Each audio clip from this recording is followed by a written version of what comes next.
明明是放养，为何炼魂部落却成了修真联盟的噩梦？亡灵这步棋下的太黑了。部族壮大，全仰仗上仙神威，还请上仙为部族重新赐名，予以新生。部落名为炼魂。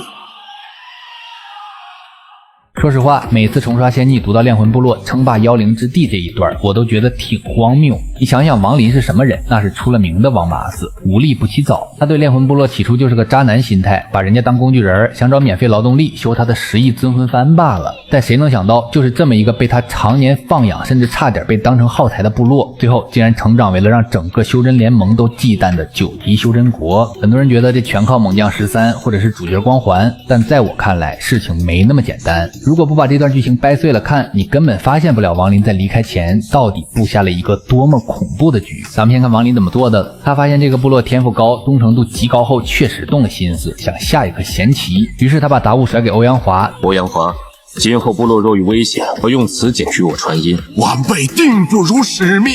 自己带着13大闹皇城，拿妖将大比第1，帮部落打出了名声。但真正决定部落命运的是王林离开前的那个决定，这也是整本书里最王林的一个瞬间。当时部落收集的魂魄多到能再炼一口10亿尊魂幡。按理说，一般主角可能会感叹民生疾苦，全都留给族人防身。但王林怎么做的？尊魂幡虽说还未完全修复，但也是个主力。炼魂部落就先用其他魂幡守护吧。他直接拿走了一半，他把最精华的一半拿走，喂饱了自己的魂幡，把剩下的留给部落，顺便传了古神诀给13。其实这就像是那些顶级的天使投资人，在公司上市前先套现一部分利润走人，但他没撤资跑路，而是给你留了一笔够用的启动资金，那一半魂魄，再教给你一套绝对狼性的公司文化，弱肉强食。至于剩下的路能不能走通，能不能做大做强，那就全看你们自己了。我不插手也不兜底，这一手太绝了。他既没把部落吸干，也没当圣母，他是在告诉13，想活下去，别指望祖师爷来救，你们得自己去抢去杀。特别是对于只看动漫的兄弟们，这里得透个底，炼魂部落那座日夜受膜拜的亡灵雕像其实是个雷。按原著走向，那雕像内部居然养出了一只云妖的蚕食，他躲在石像里偷吃香火疗伤，如果不是亡灵回来的及时，这只古妖怕是能吞了整个部落。但你不得不佩服王麻子的气运，他发现后没惊慌，反而直接出手，把这只原本要成精的古妖练成了自己的第2分身。这一段看得我是头皮发麻，他不仅利用了族人的信仰，还反手把这股信仰变成了自己手里最锋利的刀。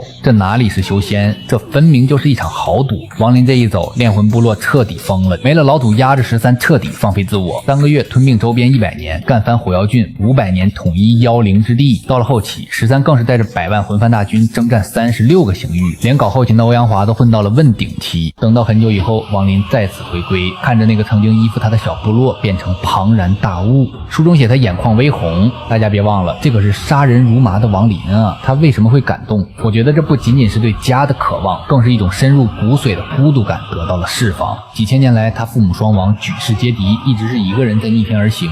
他是无根的浮萍，是孤独的独狼。但就在这一刻，看着千万人齐声跪拜，他突然意识到，这个冰冷的世界里，竟然真的有一群人流着和他一样的精神血脉，无条件信仰他，甚至愿为他赴死。这证明了他亡灵这辈子的路没有走空，哪怕有一天他陨落了，依然会有炼魂宗的人扛着他的大旗杀下去。这种无道不孤的成就感，恐怕比得到一件极品仙器更让他卸下心防。所以炼魂部落为什么能成，不仅仅是因为13的勇猛，也不仅仅是功法逆天，究其根本是因为亡灵狠心地斩断了他们的依赖。这其实挺扎心的。我们在生活中总盼着遇上贵人遮风挡雨，但亡灵用这几百年的布局告诉了我们一个更冷酷的真理：温室里长不出参天大树，被保护得太好的人永远当不了强者。那个曾经祈求庇护的小部落，终于在亡灵放手的那一刻，学会了像他一样，在这个吃人的世界里昂着头活下去。